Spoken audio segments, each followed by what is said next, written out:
sometimes it's hard to tell if officiating in sports has become worse or we just have become more loud. We have become louder, really, I think is what it is. Game 6 of the World Series, somewhat marred by that controversial call in the 7th inning last night.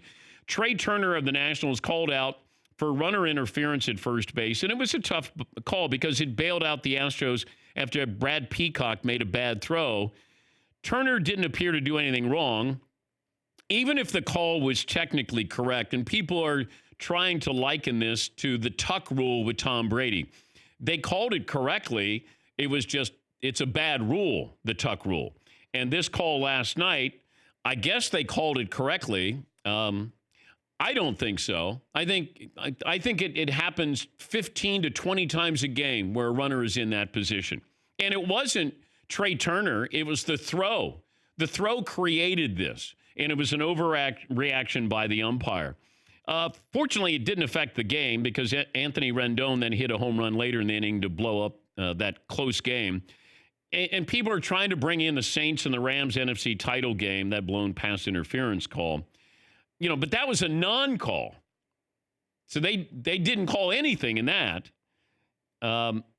Everybody's killing baseball, Major League Baseball, and I'm not sure all the criticism was fair, but it's the kind of hyperbole we see in sports every day. Officiating has been flawed, continues to be flawed, but now we have an outlet to complain, and many sports fans are taking advantage of it. Because before, when somebody would have a bad call, you would talk about it on Monday if it was an NFL game. If it was a World Series game, you'd talk about it the next day. But this is different. You're talking about it in real time, and then you're waiting. And people, I think, are under the impression that they were waiting over 4.5 minutes to decide if they were going to overturn that call, which they can. It's a judgment call, can't overturn it. From what I was told, they were looking at, is this a call that can be upheld? Can I contest this? You know, that, so it wasn't if it was right or wrong. So what you're saying is they checked with the headquarters to see if it was reviewable, not to review it.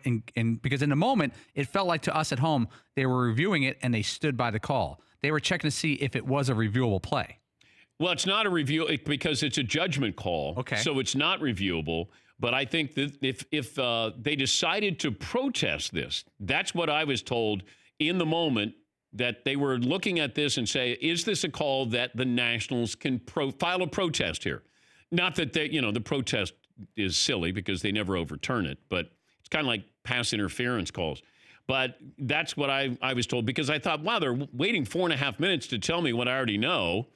And that is, this shouldn't have been called in the first place. It was just an overreaction because of bad throw.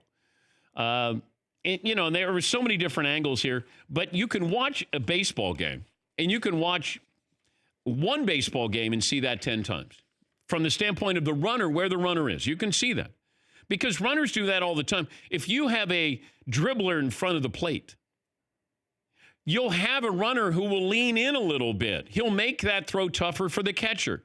How many times is that called? It was just an overreaction on the biggest stage.